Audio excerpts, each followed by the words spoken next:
For me, being an artist in Maine is a connection to the forest. My art is so grounded to the forest. Everything that I make comes from the forest. Wabanaki Basketry was born in the forests of Maine. That feeling and that connection to your environment and to your place goes to the core of who you are and what you're capable of.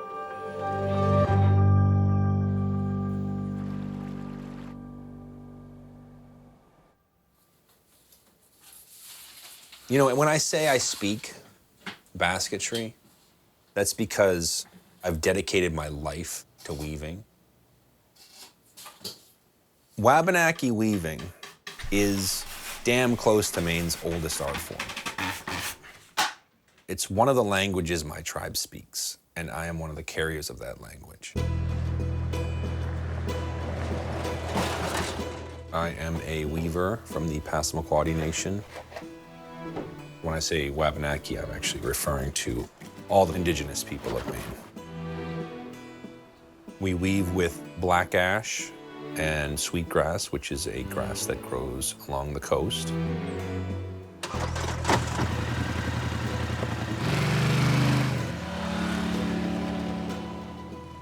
We've been making baskets for thousands of years.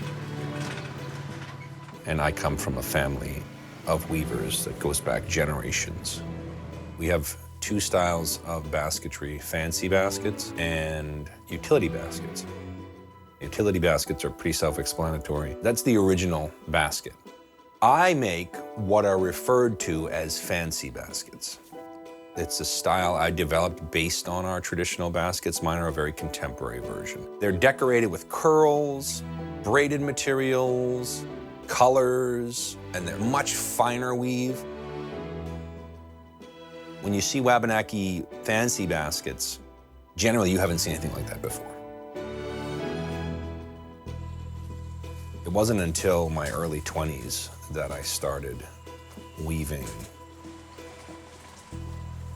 For a time, it was on the brink of being lost, just like many other traditions. I've spent my whole career trying to redefine what ash can be. There's a very small community of weavers that harvest their own material, and you can count them on one hand. See this dimple right there? It's a disease, and this is quilting. You can't go into the woods and cut down a tree and make a basket. It's not like that. You have to know where ash grows, what healthy ash looks like. Some ash trees are brittle, some are too thin, some are too thick. Some have branches everywhere, so the grain isn't straight. This is a core that I took out of an ash tree. That's 20 years of growth. If the growth rings are thick enough to make baskets with, then I'll gamble and cut it down and see what it looks like.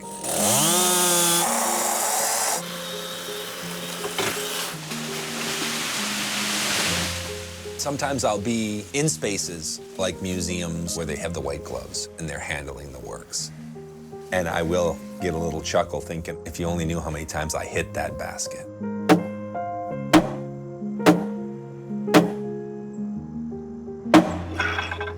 I think it's amazing that there's that much brutal trauma in something so delicate. My work is heavily influenced by nature. A lot of the shapes that I use come from nature. All of my quill work is images of different animals or places in nature. These pieces do not exist without the Maine forests.